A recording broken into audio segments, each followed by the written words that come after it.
I worked in the US in the HR field, came back to India, again worked in the HR field for 2 years. But I've always been interested in food. I love eating food. I love going out and trying out new places. I've always had my mom, my grandmom, all of them being really good cooks. So food has been like a passion all my life. Even as you kind of slogged it out in the corporate world, you always kept that guilty pleasure of yours alive in the form of Recipe Mobile. So what was it like leading that kind of dual life? So what I decided to do is I was like, okay, while I'm on a break, let me just give my hand at cooking, and why not start a small blog. And I used to host a lot of parties, events at home, and I had a lot of people coming in and pushing me to start a food venture. And I was like, I'm not a professional chef, I can't do it.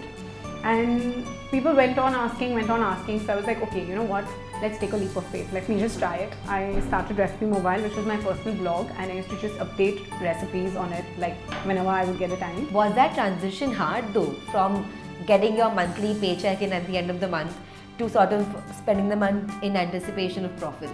I mean, when you get people who appreciate your work, you really feel really kicked about it and saying, yay, yes, this is what I want to do. But there are days when you're like, did I just leave my job? I should have never done that. That was the wrong decision. I should have just stuck on. I should have just, I would have moved up the ladder. And so it was initially, there were days which came in and went by. But once I moved on to Gourmet It Up and we started achieving stuff very quickly, it was like this high that, we felt that, okay, yes, it is worth it. So what excites you the most about being a woman entrepreneur, especially juxtaposed with that previous corporate life of yours?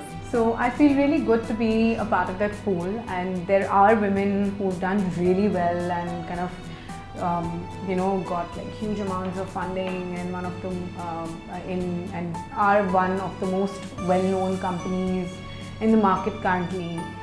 I'm hoping we can also drive that way, and we can also have WowTables reach that journey soon. So there's that saying that behind every successful man there's a woman. But in your case, of course, all of us know that your husband and co-founder Kunal Jain played a massive role in helping you out with not only Recipe Mobiles but also setting up WowTables.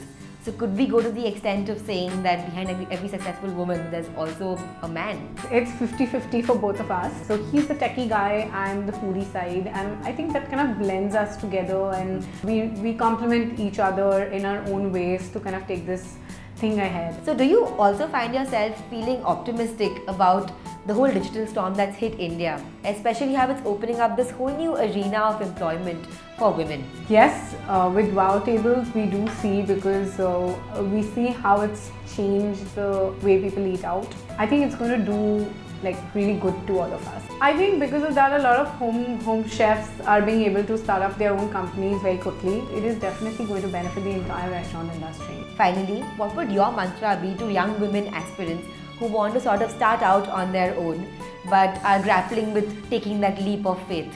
I always wanted to do something in food. When I quit my job and I had an exit interview with my boss, she asked me, what are you planning to do?